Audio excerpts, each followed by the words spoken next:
अस्सलाम वालेकुम नाज़रीन, एक नई वीडियो के साथ मैं हूं आपका मेज़बान रज़ा अब्बास। पाकिस्तान के सियासी मंज़रनामे के हवाले से आज की इस वीडियो में हम बात करेंगे। अभी हुकूमत बनी ही नहीं है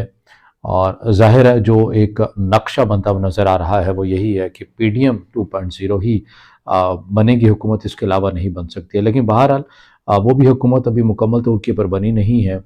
मगर उससे पहले ही ये बातें होने लग गई हैं कि ये हुकूमत जो है वो साल, डेढ़ साल या फिर 2 साल तक ही चलेगी ज़्यादा से ज़्यादा। उसके बाद जो है वो नए सिरे से फिर इंतखाबात होंगे। ये बातें बड़ी तवातुर के साथ हो रही हैं। इन बातों के बयान करने वाले ये समझे जाते हैं कि वो बहुत करीब हैं इदारों के, और वो अगर कोई बात कर रहे हैं तो यकीनन इसके अंदर कुछ ना कुछ ऐसी चीज़ है जिसमें लग रहा है कि साल, डेढ़ या 2 साल के बाद इंतखाबात जो हैं वो दोबारा हो जाएंगे। मगर इसका हकीकत के ऊपर जायज़ा लेते हैं कि ये कितना आसान और कितना मुश्किल होगा कि फ़िलहाल जो अभी तो हुकूमत बनी नहीं है, लेकिन अगर बन जाएगी, ज़ाहिर है बननी है, आज नहीं तो कल बननी ही है। तो ये क्या इतना आसान होगा कि साल, डेढ़ साल या 2 साल के बाद दोबारा नए सिरे से फिर इंतखाबात हो रहे होंगे और फिर से हुकूमतें बन रही होंगी। इस बात को इसका ज़रा एक तहकीकी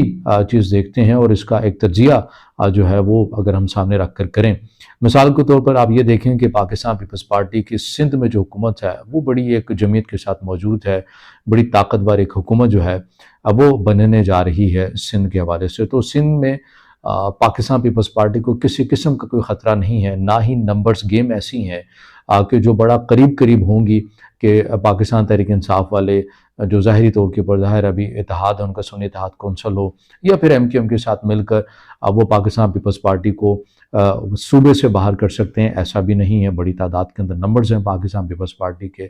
पंजाब की सूरत हाल को अगर हम देख लेते हैं तो पंजाब में पाकिस्तान मुस्लिम लीग नून की हुकूमत जो है उनके जो नंबर्स हैं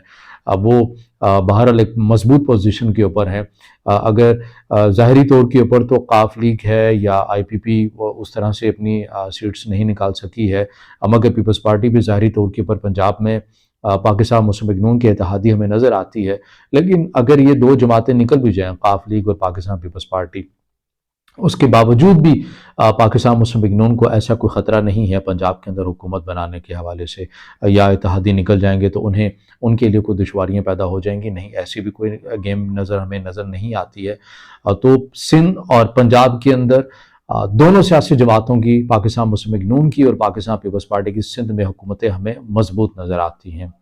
अब अगर बात कर लेते हैं बलूचिस्तान के हवाले से, तो बलूचिस्तान में हमेशा की तरह एक मखलूत सेटअप ही बनता हुआ हमें हमेशा से नज़र आया है, और इसमें पाकिस्तान पीपल्स पार्टी और पाकिस्तान मुस्लिम लीग नून ये बड़े 2 मेन स्टेक हैं जो मिलकर ही हुकूमत बनाएंगे। तो यहाँ भी अगर किसी एक इत्तेहादी की अगर नहीं होती है तो वो किसी दूसरे को मिलाकर हुकूमत बना सकता है। बाहर बलूचिस्तान में हुकूमत बनना, गिर जाना सूबे की हद तक ये एक रूटीन की चीज़ें रही हैं, इसके अंदर कोई मायूब अमल नहीं है। अब आ जाते हैं खैबर पख्तूनख्वा के हवाले से। खैबर पख्तूनख्वा में पाकिस्तान तहरीक इंसाफ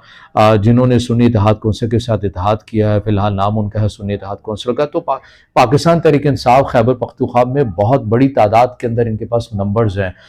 कोई भी इनकी अपोजिशन ऐसे इस पोजीशन के ऊपर नहीं है कि पाकिस्तान तहरीक इंसाफ को कोई टफ टाइम दे सके या पाकिस्तान तहरीक इंसाफ की जो हुकूमत है वो खैबर पख्तूनख्वा में गिरा सके।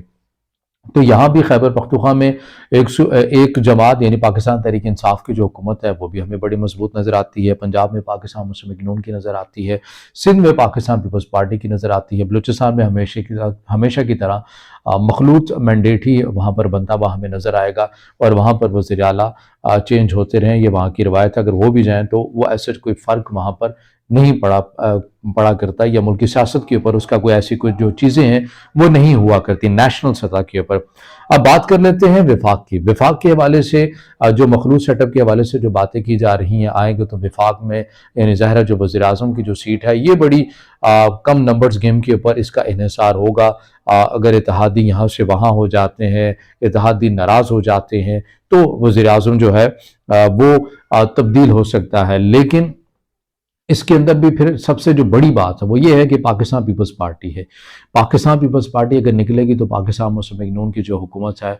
या जो विफाक में वज़ीर आज़म होगा, ज़ाहिर है शहबाज शरीफ साहब वज़ीर आज़म बनते हुए नज़र आ रहे हैं, तो उनकी कुर्सी को ख़तरा हो सकता है। मगर पाकिस्तान पीपल्स पार्टी ऐसा क्यों करेगी? सवाल तो सबसे पहला ये है, क्या पाकिस्तान पीपल्स पार्टी اسٹیبلشمنٹ سے ٹکر لے کر پاکستان تحریک انصاف یا سنی اتحاد کونسل ان کے ساتھ جا کر اتحاد کرے گی، انہیں ووٹ دے گی کہ آپ وزیر اعظم بن جائیں یا آپ وزیر اعظم اپنا بنا لیں، ہم آپ کو سپورٹ کرتے ہیں۔ تو پاکستان پیپلز پارٹی جس کے اداروں کے ساتھ تعلقات ہیں، پاکستان مسلم لیگ نون کے اداروں کے ساتھ تعلقات ہیں، جو فی الحال کی جو پوزیشن ہے، تو اس صورتحال کے اندر آپ کو لگتا ہے کہ پاکستان پیپلز پارٹی اداروں کی ان کا غم و غصہ یا ان کی نفرت یا ان کی ناراضگی مول لے کر پاکستان مسلم لیگ نون سے علیحدہ ہو کر پاکستان تحریک انصاف کے ساتھ جا کر ملے گی؟ تو یہ جو باتیں فی الحال جو کی جا رہی ہیں کہ یہ حکومت میں سال ڈیڑھ یا 2 سال تک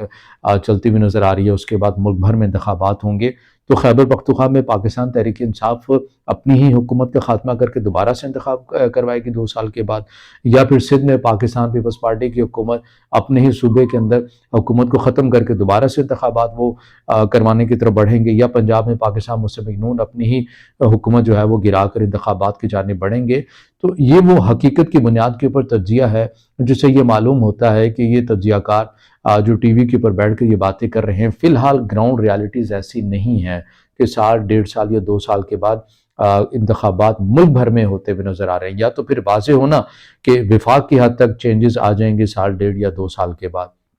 لیکن بات کرنے والے تو یہ بات کر رہے ہیں کہ ملک بھر میں انتخابات جو ہے وہ سال ڈیڑھ یا 2 سال بعد ہو جائیں گے۔ تو کس حساب سے حکومتیں گرتی ہوئی آپ کو نظر آئیں گی یا پھر دوبارہ نئے سرے سے حکومت بنتی ہوئی نظر آئے گی؟ اب آ جاتے ہیں اپنے دوسرے موضوع کے حوالے سے۔ دوسرا موضوع ہے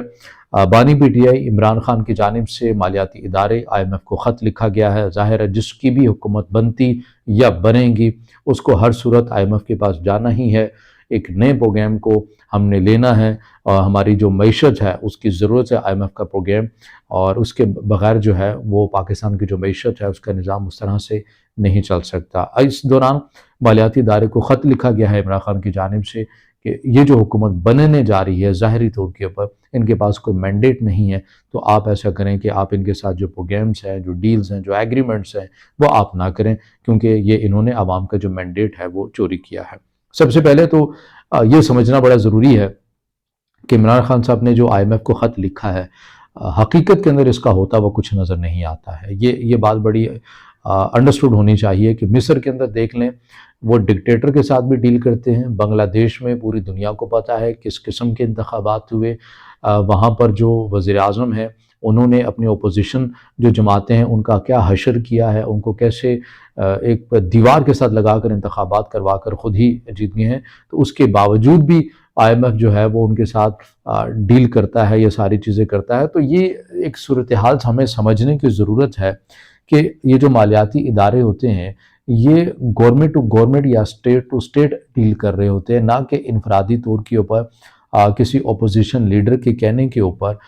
کسی حکومت کے ساتھ نہ تو معاہدہ کرتے ہیں اور نہ ہی ختم کرتے ہیں۔ تو اس خط کی تو اپنی اس طرح سے کوئی ویلیو نہیں رہتی ہے جو عمران خان صاحب نے لکھی ہے، لیکن پاکستان کے سیاسی منظرنامے میں یا پاکستان کے جو سپورٹرز ہیں، پاکستان تحریک انصاف کے جو ووٹرز ہیں، وہ اس چیز کو بڑا بڑھا چڑھا کر بیان کر رہے ہیں کہ بڑا فلیش پوائنٹ ہے۔